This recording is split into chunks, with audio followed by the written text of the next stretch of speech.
Nou, goedemorgen. Ja, goedemorgen. Goedemorgen. Hier op een Nijenbeeldijk. Nijenbeeldijk, ja. Ja. Oeh, en wat wordt het je hut? Je wordt het al niet gehoord, ja. Maar dat ben je wel wend. Ja. Vroeger dan op de dijk werkte. En dat is warm weer, dan moest ik direct bij de dik bewaken. Als schip naar dik helding en zo wat. Jo, hij hier altijd wennen? Ja. En nooit voor het west? Nee. Ja, militair tjens in Perier. Verder net. En ik ging weer hier heb ik gewerkt bij de boer.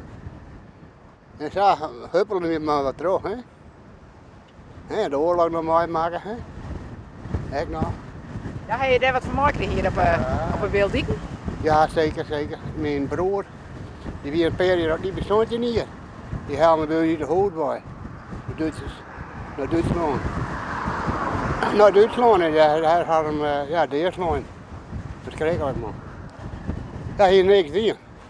Maar ja, er kwam je maar rijden en dan haalden de mensen op. En dan ga je nooit naar thuis komen. Maar ja, je moet je leven en dan moet je verder, hè. Ja, maar dat heeft denk ik wel een stempel op je gezin drukt. Ja, zeker. En je moet nooit bij een Duitser laaien. Dat bloot zo, hè. Dat is verschrikkelijk, maar ja. Hoe kan hier een meisje nog door het eerst maken? Dat is dan, is het treurig. Ja man. Maar ja, het gebeurt alle dagen nog. Hè?